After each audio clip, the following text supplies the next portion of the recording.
Back to you, Chair. Okay, and just check recording started. Yes, it has. Okay, first item on our agenda today is declarations of interest and transparency statements. If you've any declarations of interest or transparency statements to make, please could you raise your hand and we'll bring you in.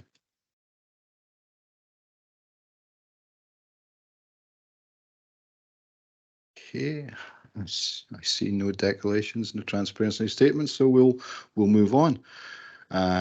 Next item is item 1.2. It's the minute of board meeting on 14th February 2024 for approval, pages 3 to 12.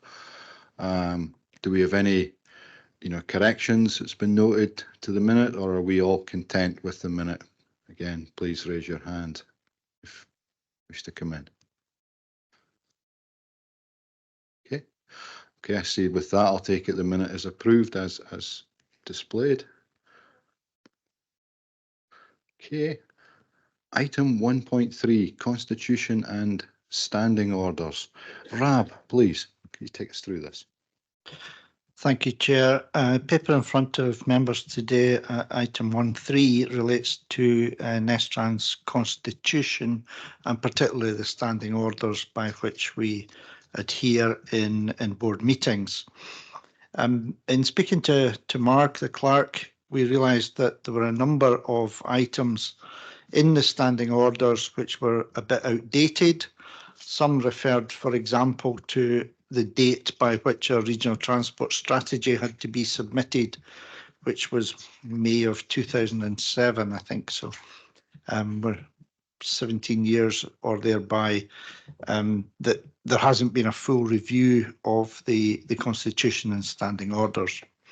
So we thought it would be worthwhile going through and just checking whether there was a requirement to update the standing orders. And the way I've presented it is in track changes within Appendix 1. So a number of suggested amendments, the vast majority of which I think are minor tweaks.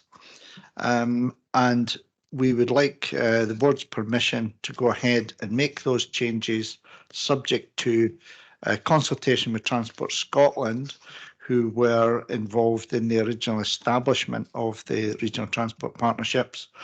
But that would give us the opportunity to have a little bit of a look at the detail as well. We have consulted already with legal services at the City Council, who provide our legal support, and some of the changes there that have been suggested did come from legal services. So happy to take any thoughts, comments, or discussion on any aspects of these. But as I say, I think the majority of them are fairly minor, or follow the practices that we are already currently adhering to. Thank you. Okay. I'll see if there's any comments, please. Thank you, Chair and Mr. Dixon, for taking us through that. I had a question just on the, if I find it, between 2.9.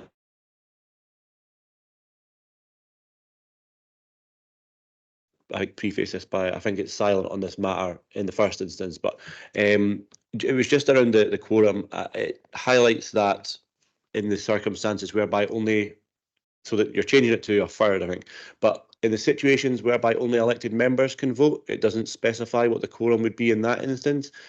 Only, I think, by default, it would be one member of each authority.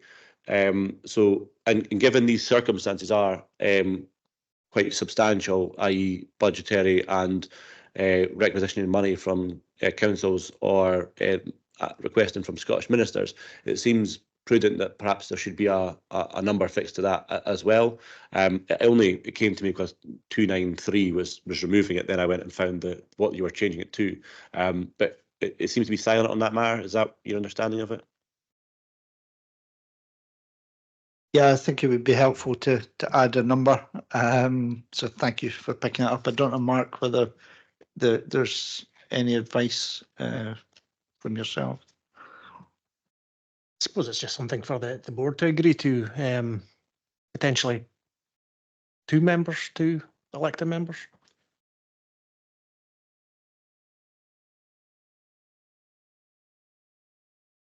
Chair, I guess the Yeah. point I was making, I think by default it'll be 2 because it'll be at least 1 from each authority as things stand. It was just obviously there is 8 elected members, so whether the board decided 2 was sufficient, it might be worth to stay as is.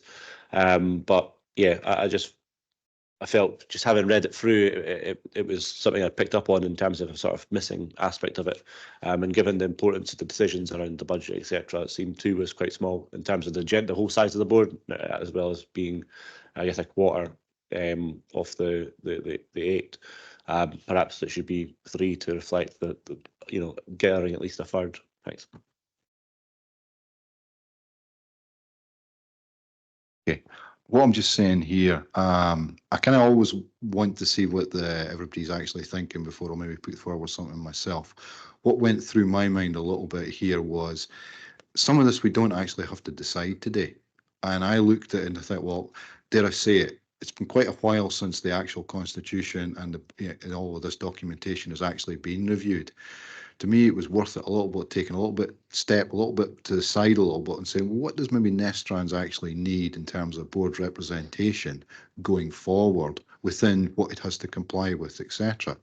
And it was along the lines of perhaps maybe workshop's not the right word, but having basically a mechanism whereby the officers can work with the existing board to actually review it a little bit offline ahead of what would be a more fuller proposal coming back to us, albeit with, the corrections, etc., being put in. And that's kind of how I saw it, but I can leave it at that just now. I see Isabel; she's got her hand up online first, and I know Sandra, you want to come in as well. I'm wondering if I can bring Isabel in first. I saw her hand first, to be completely honest, if that's okay, or did you want to come back, Alec? Isabel, please. Yes, thanks very much for that. No, I think absolutely it's the time for a review. And I was really wondering, I understand the councillor members and that's fine. But the other members, I'm not clear about the difference between other members and advisors and those other members that we've got at the moment. Are they other members or advisors? And is there any limit to the number of advisors that we have? I think we can have 2 or 3 other members. So it's just a bit of clarity around that, maybe that would benefit. Yep, the Constitution says we'll have 3 or 4 other members. We've tended, non-councillor members, yeah. We've tended to go with 4 where that was appropriate, or where we could. So currently we have Maggie Bockle, Jerry Donald, Ian Ross and Colin Allenach. My understanding is that some or all are up for renewal towards the end of this calendar year. So that's something the board will need to look at some point in the coming months as well. Advisors, on the other hand, are not members of the board. We currently have 1 from Aberdeen City, which is David Dunn. He'll correct me if I get his job title wrong, but I think he's head planning. And Alan Wood, who's Director of Infrastructure at Aberdeenshire Council, although he's represented today by Ewan Wallace, Transportation Manager. We can have, I think, any number of advisors, but they are not full members of the board if it goes to a vote, is my understanding. Thanks for that. That's much clearer.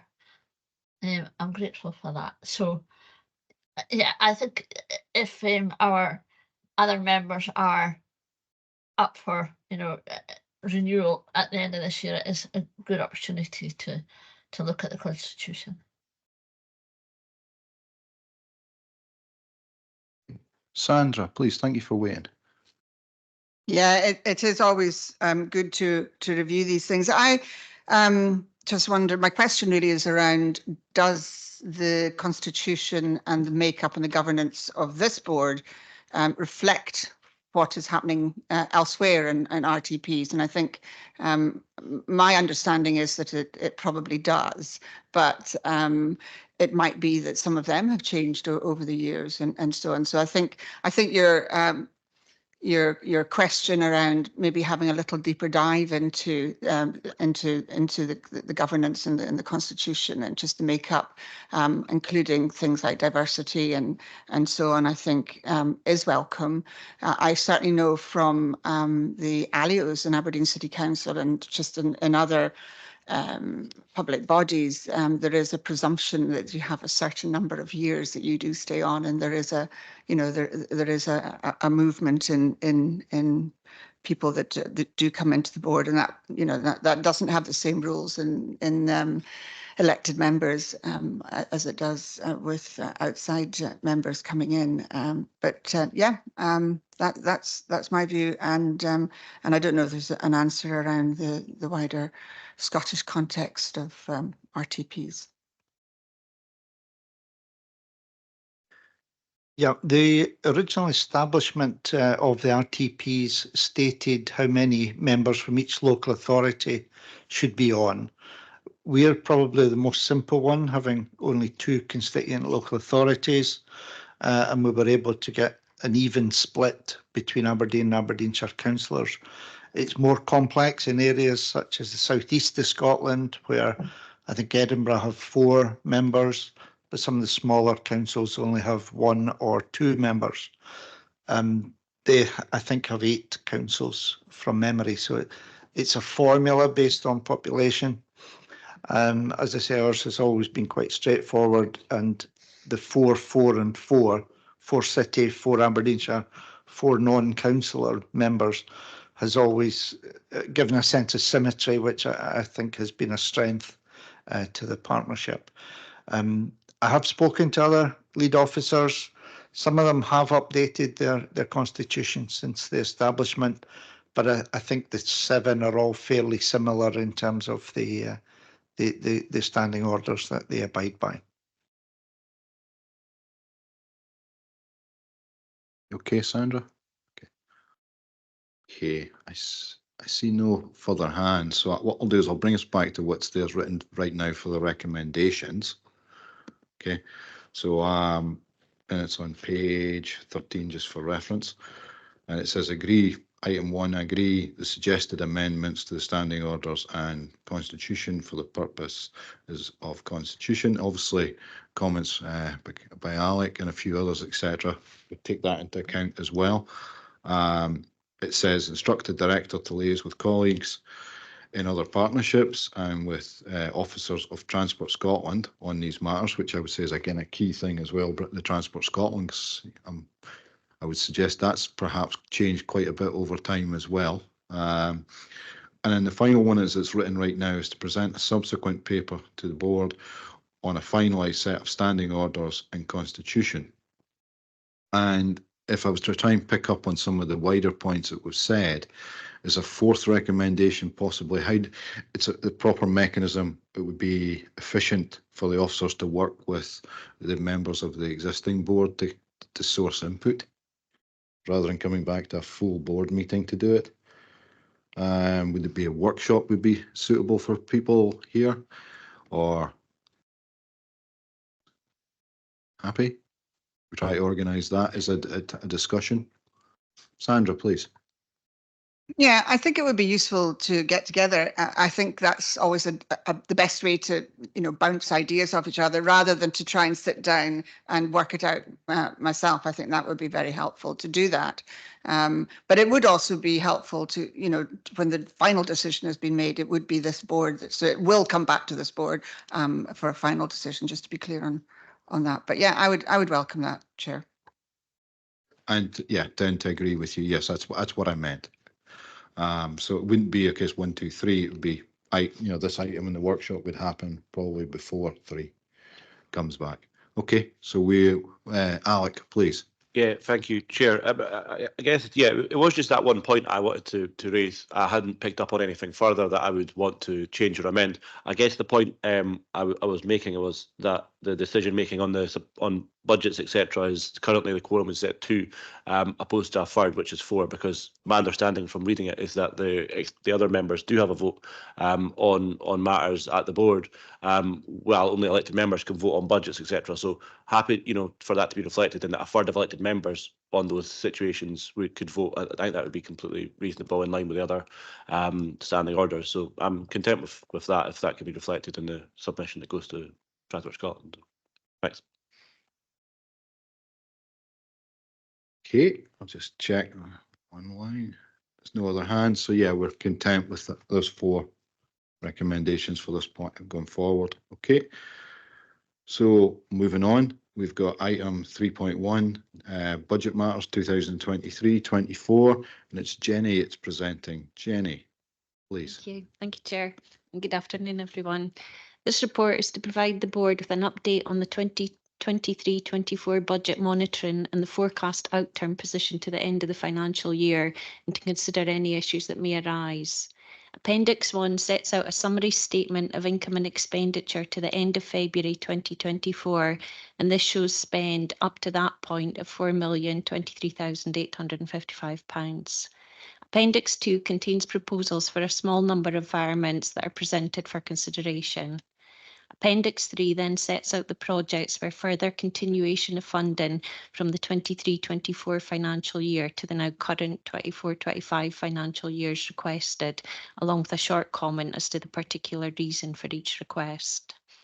An update on the active travel grant from Transport Scotland is given to let the board know that the offer of grant was increased in February.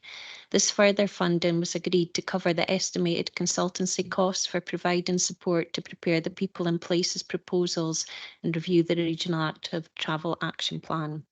The anticipated final grant claim following reprofiling as some of the initial grant proposals is shown, and I can now confirm that the final claim has been submitted and is pretty much drawn down the full grant that was offered. It was just about 1,300 less than shown, with slightly less costs incurred by end of March for the active travel support.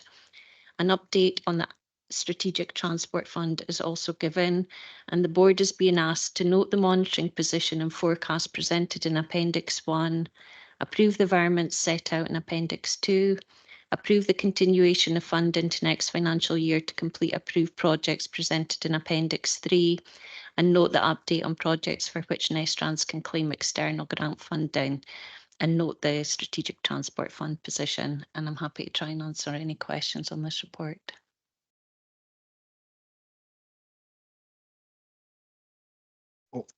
Maggie, please.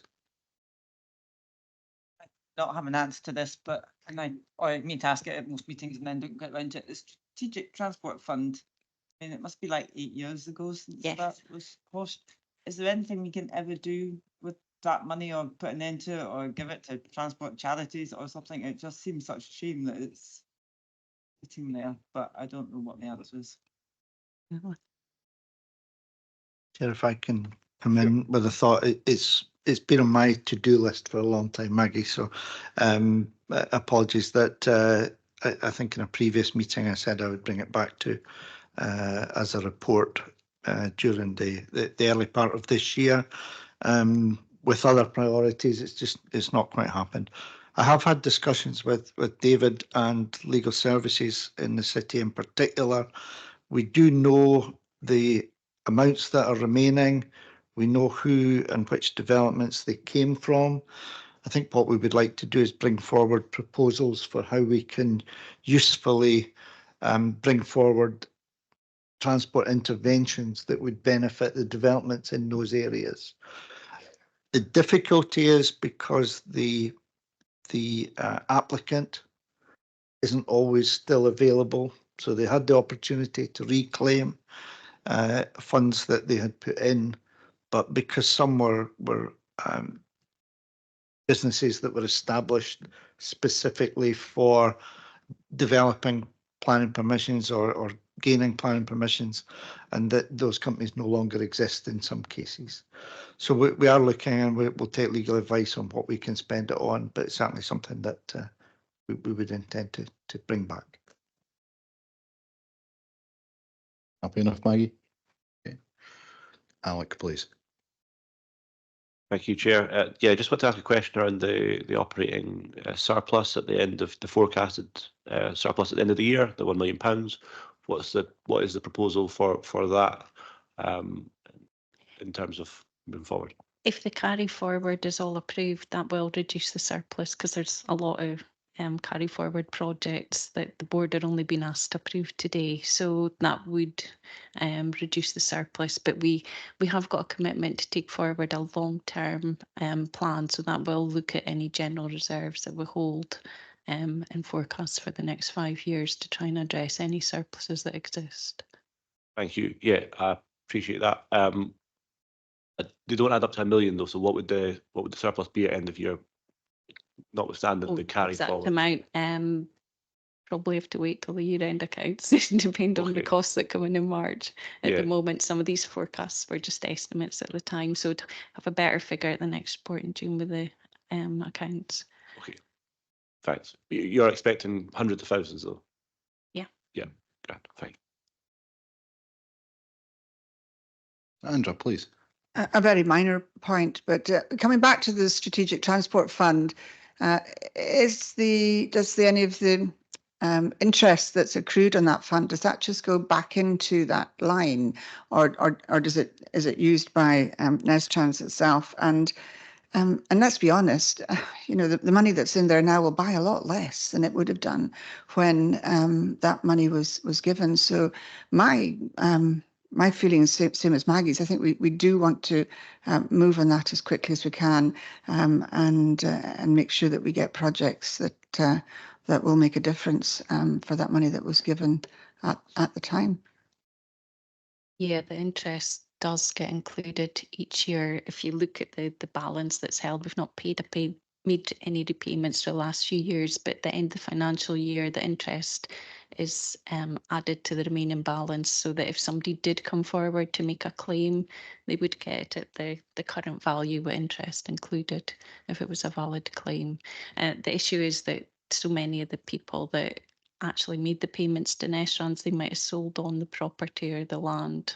So we can't just return it necessarily to the person who gave it to us. We need proof, and it needs to go through an act as well if somebody did come forward to draw one down. But yes, the interest payments are kept up to date so that they would get the value of the payment they made if it was a legitimate claim with the interest added on.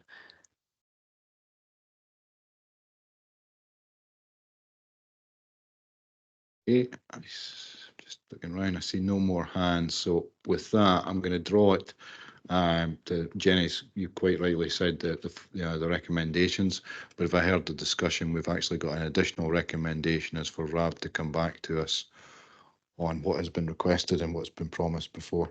Yeah, but so we accept those 6 recommendations as they are. Okay. With that, we'll move on to section 3.2, 24-25 budget update. Jenny, please again. Thank you, Chair. This report advises the board on the funding allocations to Nestrans for the 2024-25 financial year that have been confirmed and asks for consideration of any budget issues arising from this. The board approved proposed budgets for 24-25 when they last met in February, subject to the anticipated funding levels being confirmed. Both councils have now set their budgets and maintained their grants to Nestrans at the previous year's levels, but the offer of grant from Scottish Government, however, proposes a 5% reduction in funding. The new People in Place grant allocation to Nestrans from the Scottish Government is still to be confirmed and will be discussed in a separate report on this agenda, but once an allocation has been confirmed, this will be included in future budget reports. The offer of grant from the Scottish Government advised that all public bodies and grant recipients are being asked to deliver 5% efficiencies where possible. Therefore, although both councils agreed to maintain their funding at previous year's levels, there's now a shortfall of £39,100 against the coordination and project development budget that was approved by the board in principle in February. All regional transport partnerships have been asked by 24th of April to confirm the funding being provided by their constituent councils and what the impact of the 5% reduction would be on staffing, operations and their delivery of their strategies. And subject to the responses and final decision-making process by the government, the grant may yet be increased to the previous year's level. A response will be prepared to note that efficiencies have already had to be maximised in response to funding being fixed at the same level since 2011-12, which has already represented a significant decrease in real terms when accounting for inflation and salary increases over this period. It will also note that the proposed reductions are not sustainable in the long term, especially now that I think this response has been returned, and we've also referred to the additional duties that are being passed to RTPs for people and places.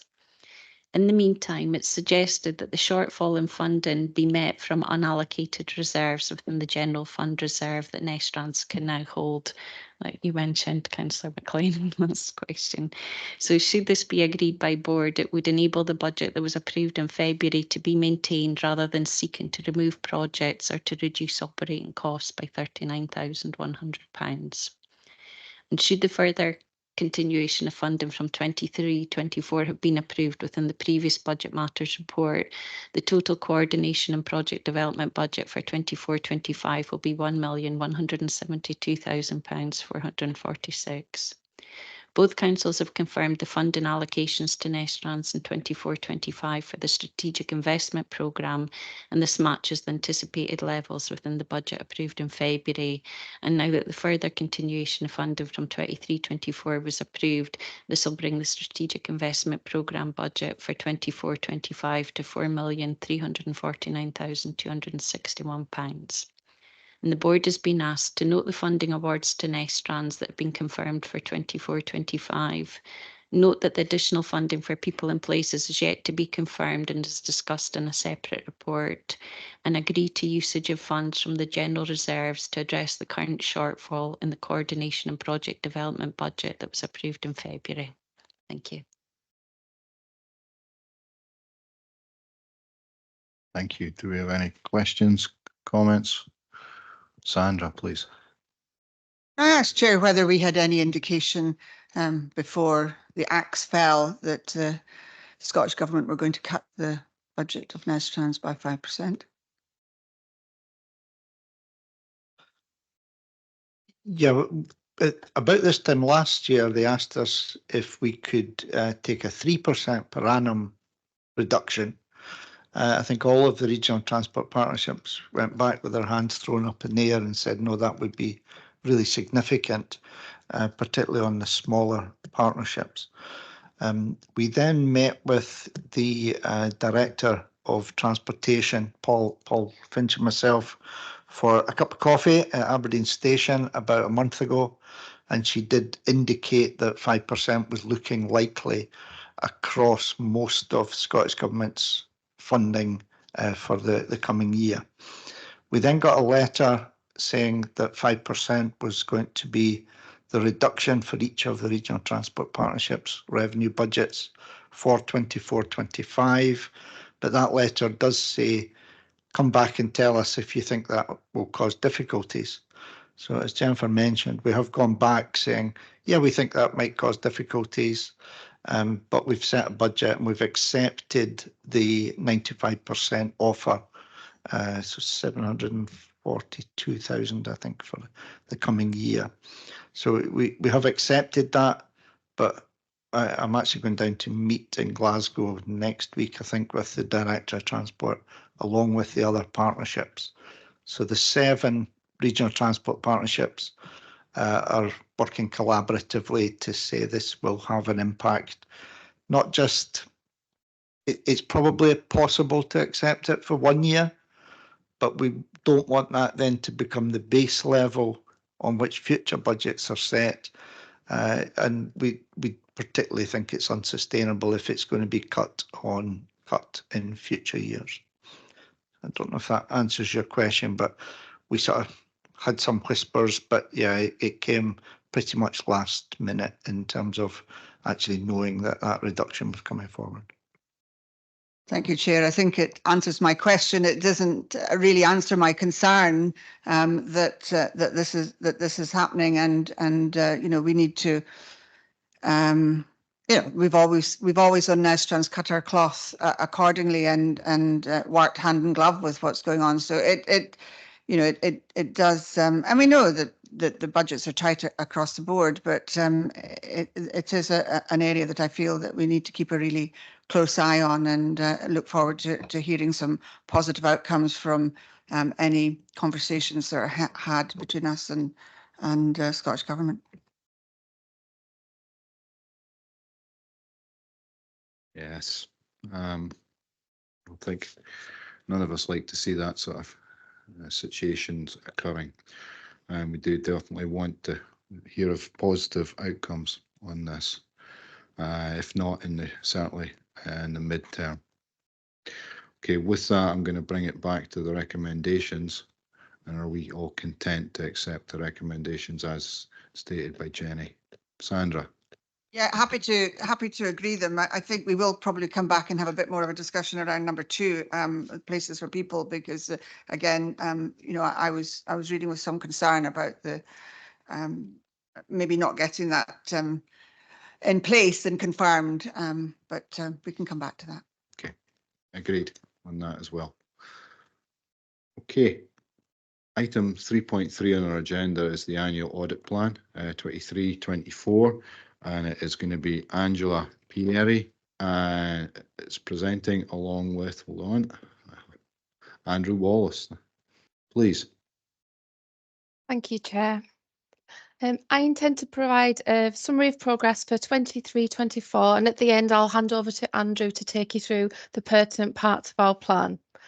The report you have in front of you is our external audit plan for 23-24, which starts on page 51 of your packs. The plan has been agreed with officers.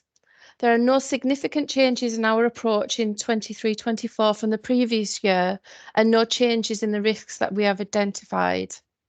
In 23-24, there are also no major changes in accounting or auditing standards.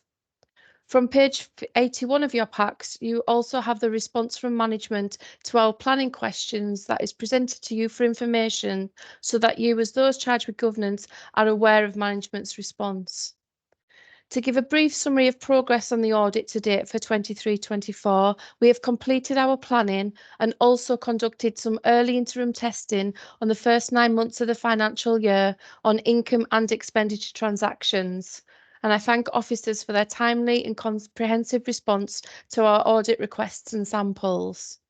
If I may pass to Andrew, who can take you through some of the pertinent points and provide a brief summary of the plan. Thank you. Thanks, Angela. So as a way of an introduction, I've joined Grant Thornton as an audit manager in June 2023. I'd previously worked for Audit Scotland for 9 years and have a wide range of experience across audits in the public sector. I recently took over the managerial responsibilities for the audit in Nestrans earlier this year. I don't intend to go through the audit plan page by page, but I would like to highlight the following key points. So at pages 56 and 57 of the committee papers, the plan provides details of our audit timeline. As Angela mentioned, we've now completed our audit planning work alongside the review of the key controls in advance of this meeting, and we are now currently carrying out our interim work on areas of payroll, operating expenditure and income. Our final accounts audit work will begin during the summer, and it is our intention to present our audit report to this committee on the 25th of September, in line with the target deadlines. Now, on page 58 of the committee papers, this provides details on our materiality figures for the audit. Our planning materiality has been set as 2% of 22-23 gross expenditure, which gives a total of £82,640. Our performance materiality has been set at 75% of the planning materiality, which gives you a total of £61,980. And our trivial amount has been set at 4,100. These amounts are the highest levels we're actually able to set as part of our methodology, and we will revisit these at year end when we actually get the 23-24 unaudited accounts. At page 59 of the plan, it details the significant audit risks identified during our planning work. The first one being management overriding controls, which is a standard risk relevant to all audits and is required by ISA 240.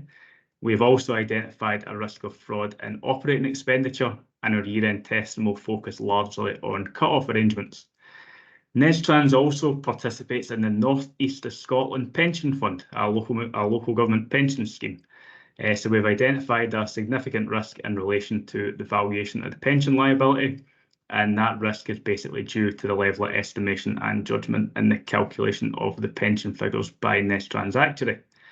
Our approach to addressing each of these significant risks that we've identified during audit planning is documented within the plan itself. At page 65 of the papers, I'd also like to point out that the wider scope exemption applies to our audit in Nestrans. So in line with the requirements of the code, we have assessed the risk factors related to Nestrans and concluded that Nestrans qualifies for the exemption for 23-24. This is because the gross revenue, gross assets and gross liabilities in Nestrans are not expected to exceed £10.2 million limit set out in the Audit Scotland guidance. And furthermore, we've not identified any wider scope risks beyond financial sustainability that would require further consideration during the audit. The basis for the audit fee is also set at page 67. The baseline fee for the year has been set by Audit Scotland at £12,560, and this has been agreed by management. So that pretty much concludes the summary of the plan. We're happy to take any questions on any item included. And before that, I'd just like to thank the finance team for their help throughout the planning process so far.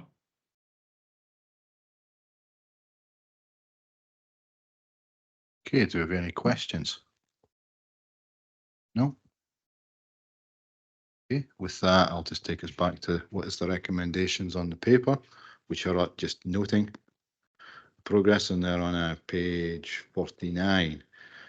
And we're happy to agree those recommendations. Great. Okay. Item 4.1, then today is the director's report. I miss. Okay. Sorry. Yeah, item 4.1, director's report. Rab, please. Thank you, Chair. Director's report provides information on a number of meetings and liaison that's been conducted between Nestrans with other RTPs, the Scottish Government and other organisations. There are a number there of meetings that we've been involved in for members' information, but there's two that I would maybe want to pick up on and draw your attention to. The first is that at Appendix 1 is a minute of the Health and Transport Action Plan Steering Group held on the 20th of February. I particularly wanted to let the board note that it was the last meeting that Jerry Donald will chair of the Health and Transport Action Plan. Jerry's retired from his post at NHS Grampian. He will continue to be a Nestrans board member in the short term at least, but that was his last meeting as HTAP chair. So the steering group decided to appoint Lindsay Martin from NHS Grampian's public health side, and she'll be taking over that group on our behalf. I thought it might be worthwhile asking Lindsay if she would come to the next board meeting. Not least, we will have the Health and Transport Action Plan refresh, hopefully on the agenda, but it might be nice if she did a short presentation to the board if you are comfortable with that. The second one I was going to raise or draw your attention to was the meeting of the North East Bus Alliance on the 22nd of February. And I think the important thing to say there is that the City Council have now appointed Kirsty Chalmers, who members will know as a former Nestrans employee. She's been appointed as Bus Partnership Fund project manager with funding through the City Region deal to ensure that the progress and momentum on the Aberdeen Rapid Transit proposal, and particularly the Bus Partnership Fund, isn't lost despite the Bus Partnership Fund having been paused nationally. So there's no funding in 2024-25. I've no doubt that Kirsty will be reporting back on ART and the Bus Partnership Fund to this board as well as the City Council in the future. There's also a future programme of meetings, so a number coming up over May and June, which are scheduled there on page 111. And the recommendation is that the board notes progress on liaison and these meetings that have been going on. Thank you. Okay, I'll say yes to the invitation to Lindsay and yes to the possible presentation if we can get it from her. Do we have any other questions, comments for Rab? Sandra, please. Thank you, Chair. Has it been decided yet who's going to be the liaison person on the Bus Alliance board from Nestrans? I know there are several people that go along, but it was usually Kirsty who led on that piece of work. I also wondered on page 114, and maybe I should know this, but what does BCR? Is it what does the acronym? Yep. BCR? Benefits to costs ratio. Oh, is that what it is? Okay. So a BCR of 1 would be where you get your money back. Major schemes can be 4 or 5 as a BCR. Anything less than 1 tends to imply that you need to do a little bit more work. Yeah, I thought it was something to do with buses with the B, but I'm pleased to be informed about that. And I guess what constitutes the Bus Alliance executive was my other question. And lastly, I suppose, you know, this was February 2024. There's a lot of water gone under several bridges since then, so it won't have escaped anyone's attention that LEZ is taking a bit of a hammering, where the bus gates used to take a bit of a hammering, just to point out. And I guess the other thing that jumped out of me about the buses was when they asked what happens when bus priority measures are taken out once Union Street works are going ahead. So I mean, I'm assuming, and from what I know locally and through other committees, that the Bus Alliance members are going to be fully appraised of what the timeline is for that, because it does seem to change quite a lot on when projects are going to start, whether it's Union Street Central or the market or down at the beach. You know, there's a date given and everybody's kind of working towards that in their head, and then it doesn't happen for one reason or another. So yeah, a bit of a muddle of questions in there, but thanks for that. It's all right, thank you. I hope I've picked them up. If I've missed any, you can come back and shout at me. In terms of liaison, Adam is doing a lot of the coordination of the Bus Alliance and sits on the executive for Nestrans at the moment. We are hoping to advertise. We've currently got 2 vacancies in the Nestrans executive, so we're hoping to advertise these in the next couple of weeks. The Bus Alliance board consists of myself and other directorate level decision makers, I guess, whereas the executive is the people who are really doing the proper work. Adam and previously Kirsty for us. At the bus operators, similarly, it would be operations managers at the executive, whereas the managing director would sit on the board. So the board meets quarterly with monthly meetings in the missing months of the executive. So January, February would be executive, March would be board, etc. on a regular circle like that. Number 3, the low emission zone. The low emission zone is proceeding. I was at an LEZ comms meeting this morning. I think Big Partnership are doing some support work in terms of the low emission zone, and some publicity will be going out in the next week or so regarding particularly the benefits around the low emission zone and the public health implications and the benefits that can bring about.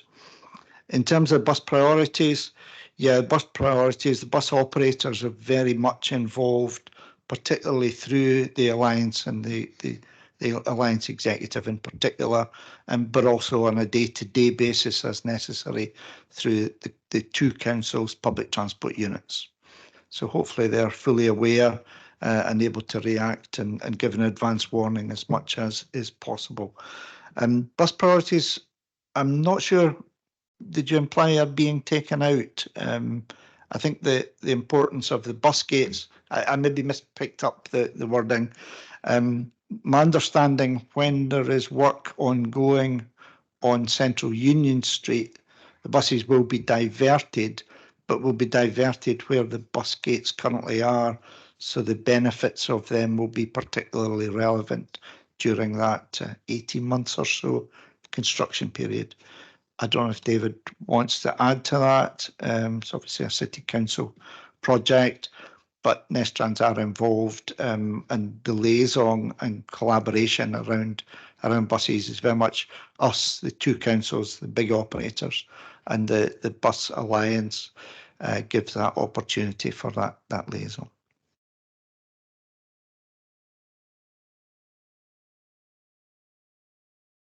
Happy enough, Sandra? Yep, I'll leave somebody else to come in. I've got another question about the satisfaction survey, but I don't know if anybody else is coming in. Yeah, Christian. Thanks very much, Chair. No, just you talked about low emission zone, and I see that in page 117, which is free of the report, it talks about what you say is a big partnership campaign. And it says it's very need for us to be involved in supporting the narrative around public transport. Looks like a question, but it's not a question mark at the end. Can you give us a little bit of feedback of how you're going to be involved in this? And particularly, how can we make it more local? I was thinking about including maybe the Port of Aberdeen, who have got the ambition to be the first UK harbour net zero, which will give us some context. Yep, thank you. Yeah, it should have a question mark. Thank you, Christian. Yeah, but yeah, Nestrans has been able to work with the two operators. In fact, we put some money towards BIG doing a campaign which was related to the bus gates, but was actually about promoting public transport and the perception of buses in particular in and around the city centre. It involved some social media campaigns, some video work, and also having people there that were able to influence and speak to key businesses within the city centre. In terms of the LEZ, the intention is that we will continue that type of cooperation with BIG, as you know, a public relations practice locally, who seem very understanding and aware of the key points we need to get across, as I say, about public transport and its contribution, particularly to the economic vitality of the city centre and the region as a whole, but also obviously the environmental and health impacts of the low emission zone. So trying to get that bigger picture across. In terms of the port, yes, we're aware that there are significant improvements going on through the Port of Aberdeen. I see a couple of hybrid boats very much on display at Regent Quay at the moment, but it's not something we've been awfully involved in, if I'm honest. And I'm not sure that it's a key part of the low emission zone, which I think was primarily about traffic in and around the city centre. I just thinking about taking the Port of Aberdeen RAB into the conversation, because we are in our city centre and we are very close, touching the low emission zone. So it makes sense to involve them in the conversation. Sandra, did you want to come back, please? Yeah, it was kind of a bit of a rhetoric question around the bus satisfaction survey, because when is a good time to do a bus satisfaction survey? You know, in some ways, November is quite a good time, because that's, you know, people will take the bus because they don't walk, and depending on the weather. During the summer, of course, there's a different pattern altogether. Spring is, you know, just is different from November. For me, the thing is we have to have one year after another where you can compare. So, you know, if you're going to do it in November, it's always good to do it in November again, was my thought reading through that. But, you know, I don't have a strong view on it, but I did wonder what the discussion on the comparators, that we felt they weren't great, but, you know, I guess that the people involved in it will try and work out what's a better way of measuring. Yeah, thank you. There was a discussion around this. I think you're right. There's no perfect time. I think people felt there was a little bit more positivity in the spring than in the autumn. And it was suggested that we go for spring 25. And then, as you say, to then be consistent year on year, and it would be May following that, we would do May surveys, was the decision of the group. Yeah, I see no more questions. So with that, I'll take us back to what is the recommendation. That's just the note. And it's we all agree, yes, 111. And with that, we will move on to item 5.1, elected member workshop, 8th March 2024. Rob, please. Thank you, Chair. The elected members workshop held at Woodhill House on the 8th of March, I think was successful from our point of view. It was a good turnout. And there was really good engagement with members of both Aberdeen City and Aberdeenshire councils. Although the papers were circulated either in advance or immediately after the meeting, in fact, I think the notes of the meeting went to members of all members of both councils. I was aware that, firstly, that the non-council members of this board possibly hadn't seen them, and secondly, that I was really keen to put into the public domain through this board meeting the outcomes of that workshop, which we felt was really useful. So paper in front of you today is really just for noting. Hopefully council members will have seen it all before, but it's there, as I say, for two purposes, for non-council members and to put it into the public domain. The notes of the discussion, which are included as Appendix 1, are summarised compared to the more detailed notes that went to members, but I felt it wasn't appropriate to put individual comments attributed to individual members into the public domain. So there is a slight difference between what members have previously seen and this summarised note, but it's therefore noting for members' information, and any comments welcome.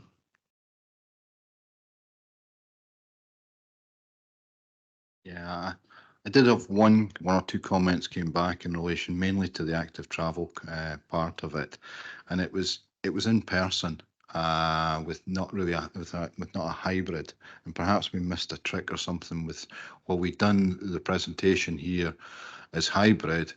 You know, we missed a trick with that particular workshop not being hybrid. So there was kind of a request: if it's possible at all, to actually run just a separate session, you know, perhaps 1 hour as virtual attendees, just on people that missed it, if that's at all possible. Rab, I am on that.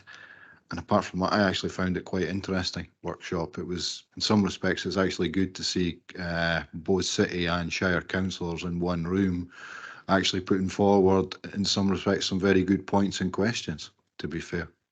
Welcome more of it in some respects.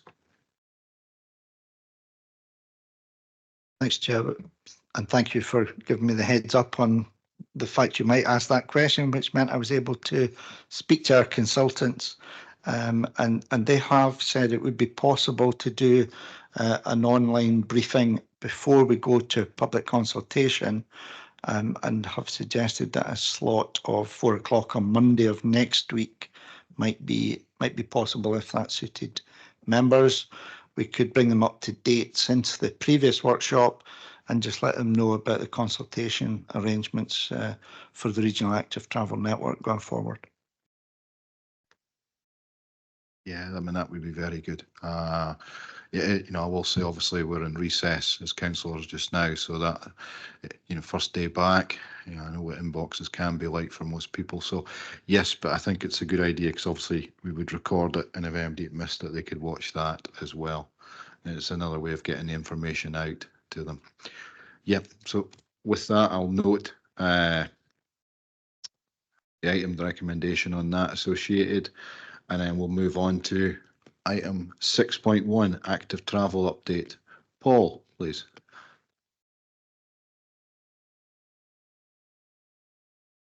Thank you very much, Chair. This is quite a wide-ranging agenda report where I've tried to pick up on actually the 6 sort of themes of active travel work that we're doing at the moment, which I highlighted in the previous, which were previously highlighted in the presentation around budgets, the importance of the funding, policy, the funding, the resources that we have available, the pipeline, the regional active travel network, and just trying to knit the whole package of active travel network together, which is something we've been working on for some time. The first section of the report considers regional funding for active travel. Just in section 2.1, I've just confirmed the amount of active travel funding that we're putting forward in financial years 24 and 25, just over £1.5 million across different projects in Aberdeen City and Aberdeenshire Council. Also, that budget supporting the finalisation of the Active Travel Network Plan and the Regional Active Travel Action Plan. The next section talks about the Active Travel Behaviour Change Programme, and in particular, the People and Places funding opportunity that have been given by Transport Scotland for regional transport partnerships, and which was the subject of a workshop that we had in February. What happened following that, we continued to liaise with Transport Scotland, but it's noted that on the 8th of March, like 2 weeks after we had that workshop, there was quite a significant change in the instructions or the opportunities that we were given around that.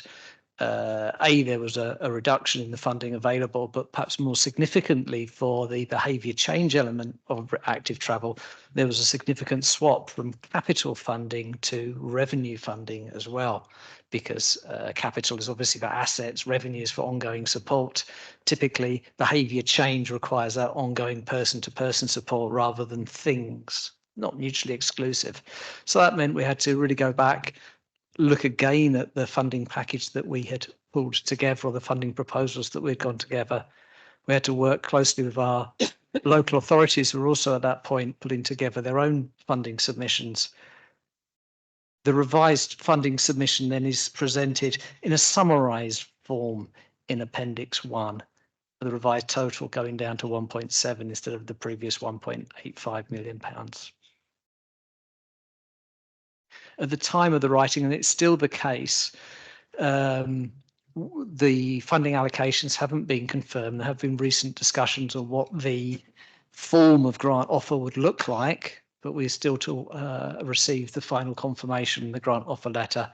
We are subject to the report being passed today. We will be going out to contact the providers to start pulling together the information that we require of them around governance and financial flows, which will then help form the final grant offer later. We don't have a date for that yet. Clearly, all the delay in the funding impacts on the delivery partners because it reduces that opportunity for a seamless transition between the 2 financial years, which is of a concern.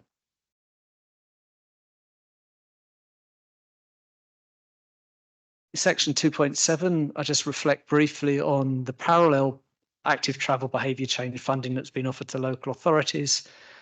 There's sort of smaller amounts, but still substantial. Again, they're in the same situation that they've put forward proposals, but yet they still haven't heard the funding confirmation from Transport Scotland, although discussions are ongoing. A third element, the community's transition funding, has been set up. Again, we are slightly in the dark at the moment about the timescales for that and the format of that. Moving on to the infrastructure elements of active travel. There was a competitive bid for active travel infrastructure funding, which Aberdeen City Council submitted to around construction-ready funding for Central Union Street project. Again, at the time of writing, and it's still the case, the council are awaiting the outcome of that application. Other money has been set aside to the local authorities as part of their block grant allocations as well. We haven't, at Nestrans ourselves, haven't seen what those final figures are like, but the element of this is that in subsequent years, I think Transport Scotland will be looking for evidence of how that has been utilised for active travel, and that will determine future allocations to local authorities.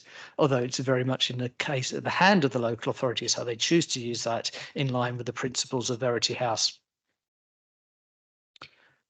Two other infrastructure funds, Places for Everyone, that's continuing. Craigshaw Drive, I understand now completed construction, or almost completed construction, has been funded through that, and the Banff Macduff Active Travel Bridge, which is going through the design process. In the forthcoming financial year, that continues to be managed through Sustrans, but that will be moved away to Transport Scotland thereafter. And just picking up on some of the comments we had in February, just to provide assurance that Sustrans will continue to fund and help with the National Cycle Network development, which in our area is principally around Full Martin and Buchan Way, the Deeside line, and some links of the route to the south of Aberdeen.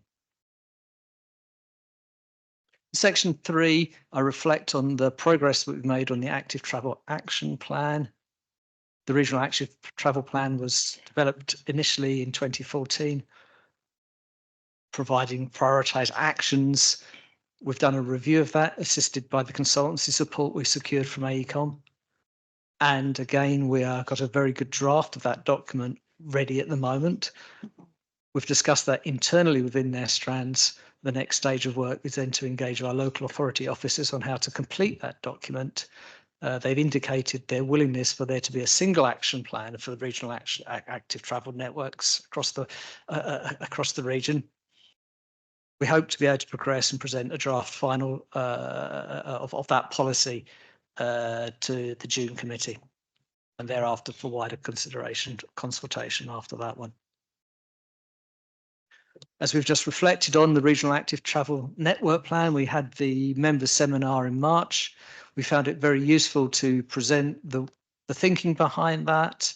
It was really good to be part of that debate and to hear members' observations, concerns, the opportunities around that. I think the reflection that in many, many communities, a vast majority of people do want to walk and cycle safely in their communities, but obviously there are competing pressures at time for how the funding. I think the reflection was as well, though, that there's an opportunity here to maximise the funding that is available and to progress priority projects going forward. The current plan still is to launch the consultation the week beginning the 15th of April. The consultation aiming to understand views on the proposed sets of network standards, prioritise approach, and the detail of the network itself. We're also developing a young person survey as well. We're anticipating 6 weeks of consultation. We may be able to provide an update to the June board, but the final proposal is more likely to be put forward for approval in September. Members have also previously been very keen to understand, almost on a graphical basis, the different progression of the projects on a region. This is different from the Active Travel Network Plan, which sets out our long-term vision. The pipeline of projects is more about, well, what do we have going at the moment in terms of design, appraisal, and construction, and seeing where there are missing links. Again, we've made good progress on this plan, working with the two local authorities. We have a draft available to us at the moment. There needs to be a little bit of making sure that the language and the standards are the same within Aberdeenshire and Aberdeen City, so we can actually present that as a regional picture. But I'm glad to think that the progress that we've been made on that one is good, and we will continue to hopefully be able to present that in June time. We've also made previous commitments around the governance for active travel. Sort of a higher level active travel management or core group has been established, has met twice. very much in that establishment phase of trying to work out how this is going to work, but the notes of the meetings have been appended to appendices 2 and 3. I would note that the core groups supplemented by a fortnightly meeting of Nestrans officers and local authority officers involved in active travel, and they're meeting on a fortnightly basis at the moment. We anticipate that as the funding streams become established, they will have a particular role in managing and providing that almost that governance overview of that to assist the Nestrans officers as well. In terms of resources, we really benefited from the assistance of AECOM over the period of January, February and March. The money we had from Transport Scotland was really welcome and we believe very well used. It enabled us not to spend money that we'd previously set aside in the previous Nestrans budget for progression of the Active Travel Action Plan. The proposal would be to re-engage AECOM in the financial year coming. The two commissions combined would be a greater than 50,000 but less than £100,000, although on a call-off basis we are able to progress that procurement in terms of the financial regulations, and it's just a note to the board that is the intention of what we would be wanting to do later in the financial year when we've had those further discussions with the local authority officers in Aberdeen City and Aberdeenshire Council. So there's a series of recommendations in 8.1 to endorse the revised People and Places submission, which is detailed in Appendix 1. Note the updates on the different funding streams. Note the progression of the revised Active Travel Action Plan. Note the progress on developing a regional active travel network plan and the intention to issue this for stakeholder consultation, public and stakeholder consultation in April. Note the progress in developing an active travel pipeline of projects. Note the progress in establishing regional active travel governance arrangements. And endorse the intention to continue to procure some consultancy support later in the year from AECOM as part of the call-off arrangements we have with the Excel framework arrangements. Thank you very much, Chair. Happy to take any questions. Do we have any questions for Paul? Thank you for the report. Sandra, please. Paul, what's LADA? Apologies. The usual. Sorry. Local Authority Direct Award. We've kind of slipped into a little bit of an acronym there, as sometimes happens, and I failed to pick that one up. And I think it's a very informal acronym, possibly only used by the regional officers in Nestrans and the local authority partners. So thank you for picking that one up, Councillor MacDonald. Thank you, Chair. I guess that was my question. My comment is around a plethora of funding streams that seem to change the goalposts, and it's very difficult for anybody looking to fund stuff, I'm sure. But can I congratulate officers on fitting a square peg into a round hole, or vice versa, whatever it is, to come up with a scheme to to increase the capital and reduce the revenue. But how do we get our voices heard a bit louder in the world of active travel around what it is that our needs are, rather than some kind of requirement to do something that really doesn't fit what we're trying to do? Maybe there is a question in there somewhere for you, Paul, because it does seem to me, whether you're running a business or whether you're trying to provide a service, to get that reliability and that consistency, it is good if you know how you're going to be funded, not just in the short term, but in the medium to long term. So perhaps we are where we are, I get that, but is there something that we can do to make sure that we do get our voices heard about what it is we actually need on the ground in the North East in terms of active travel. Thank you very much. It's a pertinent comment.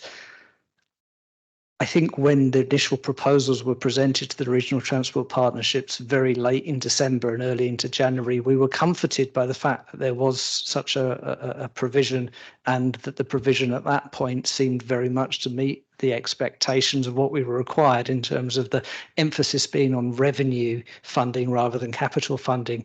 And I believe that when we work with our local authority partners and the range of delivery partners as well, the third partners, we came up with credible and attractive proposals that fitted our needs.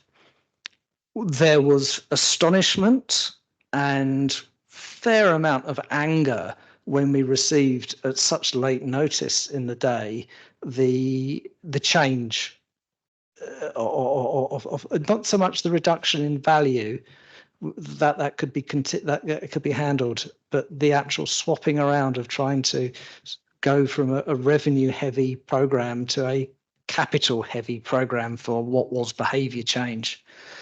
That anger and that disappointment was very clearly communicated across the regional transport partnerships of Scotland to the officers who are managing this in Transport Scotland. I guess this was all a consequence of the very difficult budget settlement that was agreed at that point, and therefore we got on with it. We made the best of that opportunity. I think it's worth noting that that disappointment was clearly communicated at that particular point. But there we are.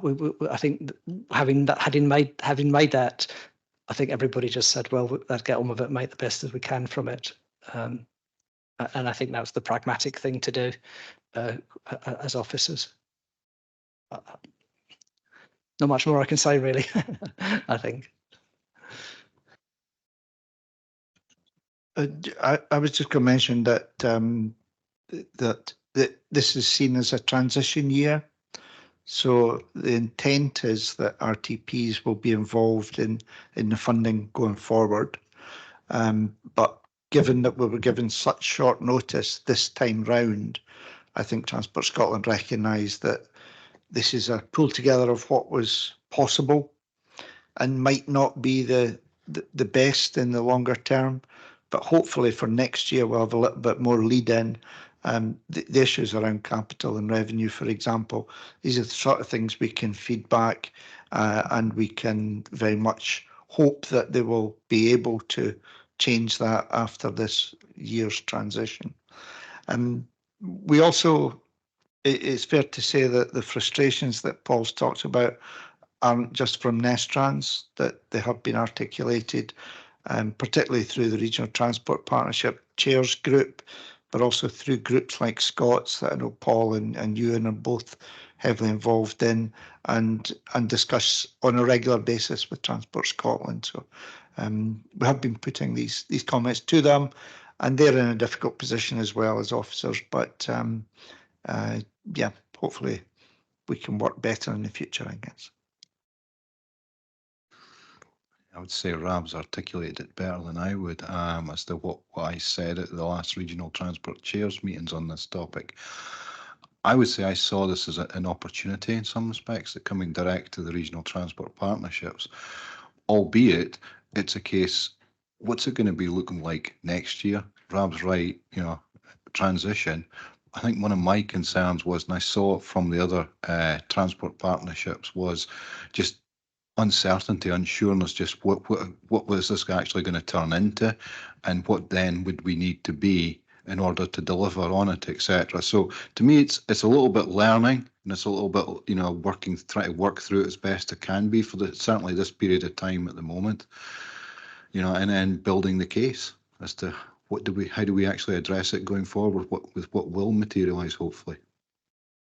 Yes, and with that, you're absolutely right there, Mark. John Cox, Councillor Cox, thank you very much for waiting, please. No problem, just a quick question. Could you just expand what you were saying about the active bridge in Banff and the change from Nestrans to the Scottish Transport Scotland, and where we're actually at with that, waiting for the outcome of any funding? Thanks. John, if I may, I think we missed the first part of what you said there. Could you repeat it by any chance, please? Yes, sorry. It's in connection with the active travel bridge in Banff. Expanding what was actually said there, there was a change from Sustrans to Scottish Transport Scotland, and any implications in terms of our funding bid. Hopefully that came through. Yeah, yes, it did. Paul, do you want to pick up? Okay, thank you for the question, Councillor Cox. For the forthcoming financial year, that is 24-25, there are no changes to the funding arrangements for Banff Bridge because it's at the design and development stage. So that is for the next financial year, that is as is and has previously been agreed. There's no changes to the management or oversight or the funding arrangements. Thereafter, Transport Scotland have intimated their desire for that particular programme to segue across to it being under the control of Transport Scotland, and with only the technical input of Sustrans more than the management input. I'm not aware of any changes that would happen in terms of the funding, the cash flow requirements for that particular project. As I understand it at this moment, it is mainly a management and organisational change and not a financial change. Obviously, if there's any updates to that, we can let you know either via the council's committee processes or back here at Nestrans. Thank you. John, does that answer your question? Yes, thanks. Just that we were awaiting a decision on terms of that project, the feasibility design. There was a bid in for that, and we were told that should be imminent. So if the information's not there, we can hopefully get it soon. Thank you. So that is Sustrans as opposed to Nestrans, and leave it at that and move on. Okay, with that, I'm going to pull us back to the recommendations that Paul set out earlier. They're on page 153. Or sorry, Sandra, my Paul, please come back. No, I was just two small things. Just well done on getting the mapping project. I think for the pipeline of projects, that was something that I know Councillor Blake was very keen on. But secondly, I don't know if there's any a day out at Craigshaw Drive or something like something to maybe to go and I don't know how we can look at what's happened there, but and to have a look at the project, but maybe something to consider for some of the board members to have a look at what's in place. Yeah, my understanding is that project's very close to completion. That it will be a press release when it opens, but I think the intention is to have a launch event at some point, but that'll take a little bit of lead in. Inevitably with these projects, you're never quite sure the exact day that they're going to take down the cones, but I guess a ribbon cutting or some sort of launch event is being planned, I understand. Exact. Paul, please. Yeah, it's a really good suggestion, and perhaps officers can come back with some ideas of not just Craigshaw, but some other really good examples of work that's recently been done in the area, perhaps slightly even further afield of where best practice has been applied, and there might be an opportunity for interested board members to see what that might look like in practice. But there might be something that we could do on that one, so something to think about anyway. I was keen to get a trip out of the office. Yeah, I don't have any issue with that idea at all. It's fair enough. And with that, I will bring us back to the recommendations on page 153, and I take it we are all content with those recommendations. Yes. Okay. Item 6.2. Item 6.2 is the Rail Action Plan update, and I'm trying to update on a number of rail-related projects and developments since the last time we've reported on this. I think the most significant one is item 2, Aberdeen to Central Belt upgrade. At the time of 2016, there was an announcement that the Scottish Government would support £200 million scheme for upgraded journey times between Aberdeen and Central Belt. after a couple of false starts, that actually came forward with some really strong proposals around signalling, track works, and freight loop interventions as well. Ongoing discussions and stakeholder work with Network Rail and Transport Scotland up until the autumn were very positive in terms of it being on track, and in terms of programme. Some of the spend was perhaps slightly lower, but it was seemingly progressing well through their governance progress and fitting in very nicely with their decarbonisation and rolling stock upgrade programmes. Officers for Nestrans, TACTRAN, ScotRail, Network Rail met at the beginning of March. And at that point, it was confirmed that despite the government's commitment to the project and ongoing business case, that there would be a disruption in terms of the spending on that project, and that the 24-25 budget allocations have not allowed for previously planned implementation works on the line on this financial year. This was anticipated to ultimately delay finalisation of the project. It has been confirmed that the final outline business case for the project would be considered by Transport Scotland's Investment Decision-Making Board late spring, early summer, and that this would then consider journey time enhancements, decarbonisation, rolling stock options. When pressed, the Network Rail Transport Scotland officers, the view is the implications of this pausing of the investment of implementation works will not become totally clear until the outline business case has been finalised at that time. Officers continue to keep in close contact with the relevant officials to ensure that there's a clear understanding of the strategic importance of the upgrade works in the region, and that spans across the freight opportunities. It spans across improvements to the local rail services and eliminating that interchange at Montrose, but also importantly making the longer distance intercity services more attractive, and facilitating that rolling stock upgrade, etc. When those works come into. So it is a worrying announcement. Wearing my City Region Deal hat, I've worked with Councillor Anne Sterling, who's the chair of the City Region Deal Board, to write a letter to the Minister around this particular concern, and we await a response to that particular letter still at this moment. Secondly, there's an issue there around network rail climate resilience, particularly climate resilience on the line between Aberdeen and Dundee. We continue to raise this as an issue at our quarterly meetings with Network Rail. They have appointed a climate change manager, and they are shortly to present a climate change resilience plan, which will outline some of the measures that they're taking to improve climate change resilience, monitoring the drainage works and the staff training, etc. Officers are attending a national workshop next week in terms of this aspect. And obviously that's also not just rail, but the interaction between rail and road and the other modes, particularly pertinent given the experience we had in autumn last year.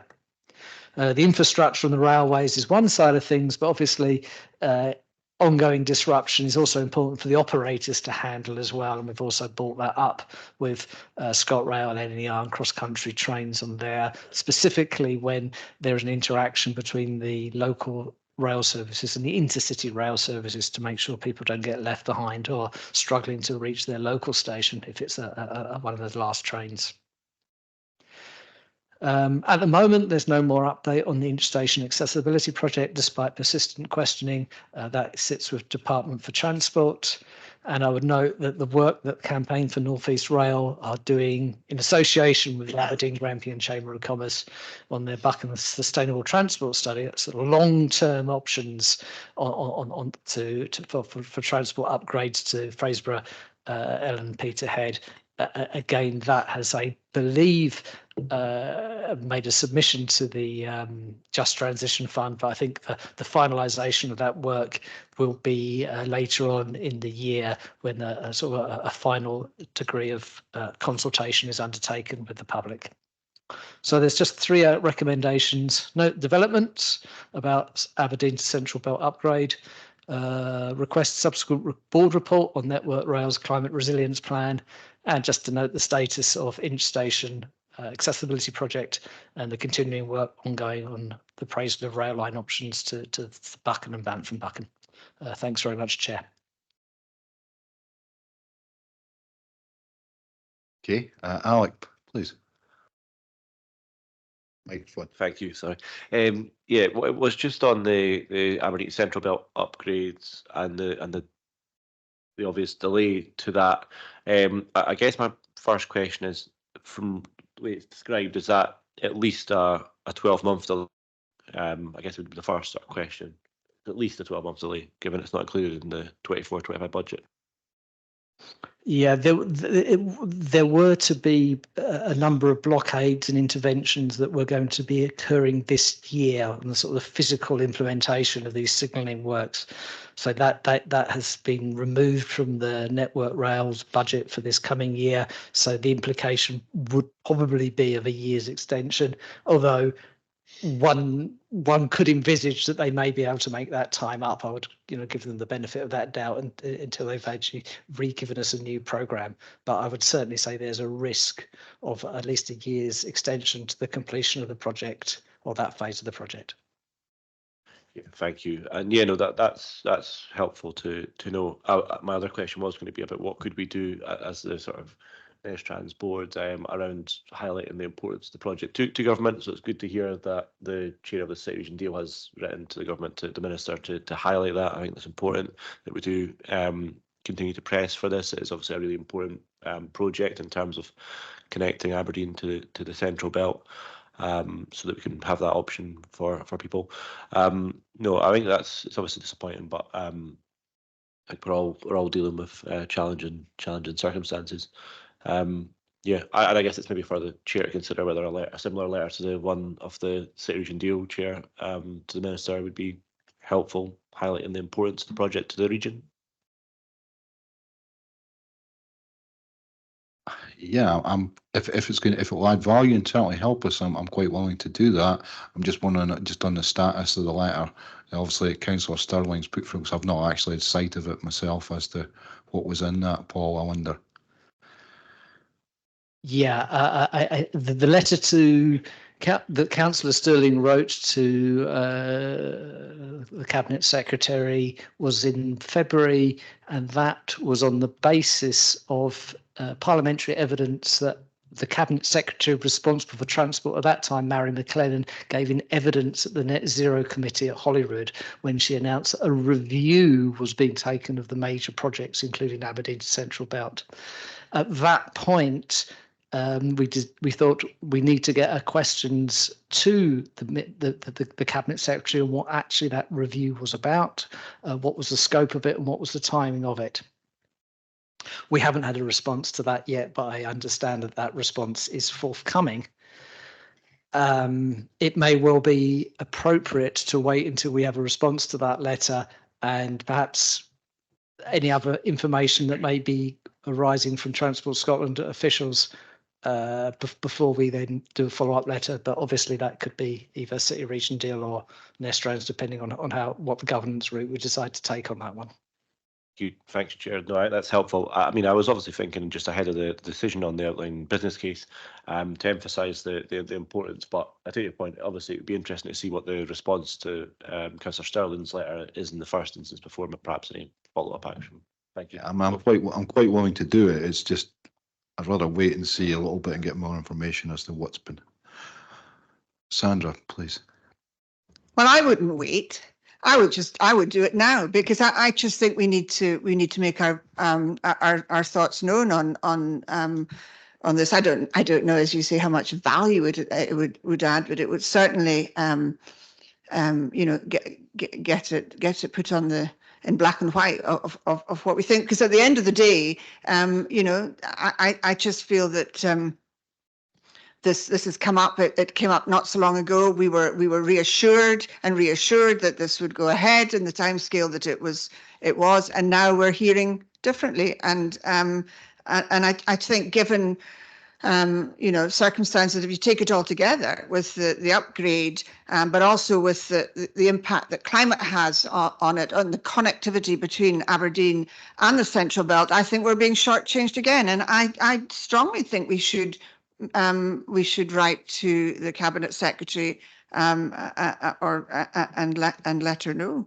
if that's agreeable, Chair, because I don't know how much it will change that 12 month delay, but it certainly would put out a message that we wouldn't want it to be longer than that. And I take on board what was said about the final outline business case and so on, but even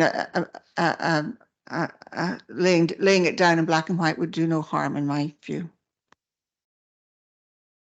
I'm taking on board what you're saying, but what I'm also looking at is a letter we sent as Nestrans to the Cabinet Secretary back in early January. I'm just checking to see, make sure the topic is similar. And we've had a response to that. And I'm looking at you, Paul, because I know you gave me the letter. Okay, that is the letter that was early January, which was eventually sent in mid-February. We don't have a response to that yet at the moment. I understand there's also a parliamentary question due to be answered in the next week or so as well on this particular topic. Okay, so what I would do is I'd like to see a response to that. I totally take on board what you're saying, Sandra, and I think what I'll do is I'll take it. I'm going to say I'm going to take it offline. I'll get with Paul and Rab on it as to we put together a letter and just like a little bit more information as to what the things we've, as Nestrans both asked, and if it's imminent, we think the response to Councillor Sterling's letter, I would quite willing to wait a little bit of time just for that. But I do take on board what you're saying. Fair enough. I had one further question for you. Well, I should check if anyone else wanted to come in. No, on the workshop at next week, officers are going down to, is that purely focused on railway and climate change and resilience, or is it in transport in general? I think there are other modes that will be participated. It won't solely be on railways and climate change. I think it will also pick up on some of the other major infrastructure vulnerabilities as well. But railways will be a key element of that workshop, I understand. So perhaps 50%, 40% railways, 40% probably around the road network, and probably 20% perhaps other major infrastructure, perhaps ports, harbours or something along those lines, and just also managing to pull out the interactions and the risks between those major modes as well. And I take it you will report back at a future meeting as to how that went in terms of any learnings or something, just insight it was gathered.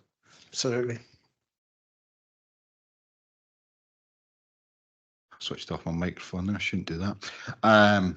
With that, I see no further. Oh, Sandra, sorry, apologies. Thank you. I was just reflecting on the new CEO of, since we're discussing all things rail, ScotRail, Joanne Maguire, who I think we did meet at a recent coffee event at Jury's Inn. Well, maybe it wasn't quite so recent. And I just wondered if she is somebody that we might want to invite along to a Nestrans board in the future, or to give a presentation or just to meet up and so on. I think that would be quite helpful, Chair. You want to take a comment on that? Yeah. Yeah, quite happy to do to make that contact and give an invitation if the board are. I think that would be worthwhile. Yeah, I would definitely agree that would be worthwhile. It's just fitting it into an appropriate agenda and topic, etc. Okay, with that, I see no further hands up, so I'll pose back to, as Paul has outlined the recommendations. Are we content to accept them in 6.2? With the addition that Paul, Rab and myself looked towards putting together a letter and sending it to the Cabinet Secretary. Okay. All right, item 7 is the progress report. I'll put it out to if any comments or questions on the progress report. No. So we will move on to item. Sorry, I didn't see. Sorry, Sandra. I was going to use the opportunity, Chair, to see if we know anything more about the bike hire scheme in Aberdeen, which was it came up in, as a flagged up item that had stalled, so to speak, and just to know if we know anything more to report to board members. David, please. Thank you, Chair. There's been ongoing discussions, Councillor MacDonald, with the operator. I think suffice it to say the current operator is withdrawing and won't be proceeding with the scheme any further. But we have been in discussions with a number of operators, both that the current provider has suggested and some others about possibly taking on the scheme. I think the likelihood is we will end up reporting to, I would imagine, F&R Finance and Resources Committee at the City in relation to next steps to sort of give members a view of what's happened to date and also seek some views on how we might move forward. So I think that'll be the next steps. Thank you. Okay, with that, we will move on to item 8, publications and consultations. Adam, please. Thank you, Chair. The first item is the Fair Fares Review, which was published by Transport Scotland. This is an important report with a range of actions and recommendations put forward. There is no formal consultation for this report, but it's felt valuable to submit a letter to the Cabinet Secretary with a draft response included as Appendix 1 for the Board to consider and discuss whether any additional comments are necessary. Next is the Islands Connectivity Plan for members to note and to approve the draft response to this consultation included as Appendix 2. Then follows 5 further items for members to note, but it's worth highlighting the Appendix 3 is a copy of Nestrans' submission to the consultation on guidance on inclusive design for town centres and busy streets, which is for noting. Alongside this, officers seek authorisation for responses to be formulated and submitted to the draft National Adaptation Plan consultation and to the DFT proposals for electrically assisted pedal cycles. There are 7 recommendations, some of which I have touched on for members to approve. Happy to try and answer any questions either myself or with the support of another officer. Thank you. Do you have any questions? Okay, so with that, I take it we're happy to accept the recommendations. Yes, okay. So we will move on to item 9, information bulletins. Rab. Thank you, Chair. Information bulletins on page 235. An update on Getabout, which is ongoing, despite although the People and Places funding will enable us to take some of the active travel behaviour change under that heading. Getabout is a slightly wider behaviour change and awareness programme around all forms of sustainable travel. So we feel it's important that Getabout continues and runs in parallel to the People and Place active travel behaviour change. Also wanted to raise the fact that the Scottish Transport Awards will be decided this year on the 20th of June. And I've listed there the number of nominations from the North East, including Aberdeen Airport as Airport of the Year, a couple of the Transport Team Partnership of the Year nominations, North East Bus Alliance, and the Grampian Health and Transport Action Plan, which we talked about earlier. I'd also like to note that Transport Local Authority of the Year, both Aberdeen City Council and Aberdeenshire Council have been nominated this year. There's some news coverage and Nestrans statements included in Appendix A, but the report is really for members to note. Thank you. Okay. Do you have any comments or questions? No. I was Sandra. just, I'd written down the dates so I can check on the 20th of June how we get on. That was all. I know it's the same day as Infrastructure Services and Aberdeenshire Council, but no, it's good to see nominations getting through, and we'll see what happens. Okay, I'll note the recommendations as they are, and we'll move on to the next item, which is conferences and presentations. And Rab again, please. Thanks, Chair. A few conferences and presentations listed there, some which are in the past and some which are coming up. Also note some training. John has been getting some in-person training for cycling by design and is next week going to learn how to be a cargo bike instructor. I think that's so that he can then instruct others on the operation of cargo bikes. So John's done one or two of these courses. I think that's the final one for his complete cycling awareness and trainer training. The climate ready infrastructure one is mentioned there, which Paul has already touched on, that he'll be attending in Edinburgh next week. Adaptation Scotland, if that gives a clue as to the width and spectrum of things that will be covered. Happy to take any comments. Do you have any questions or comments? Yes, if not, we'll note the recommendation and move on to the final part of our agenda today, which is pending business and reports for future meetings. And Rab, yourself again, please. Thank you, Chair. A few reports coming forward to future meetings. I'll try and get most of them to the following meeting, which is at the end of June, including a first report on a 5-year delivery plan, an annual monitoring report. We've already touched on Health and Transport Action Plan review, and I have listened to the board saying they would like a report back on Strategic Transport Fund. So endeavour to get something back to the board at the next meeting. Okay, I guess I'm looking around the room. Any comments or questions? No, I'm seeing the same online. So yeah, I will note that addition to the recommendations, and we're all happy with what is laid out. Recommendations.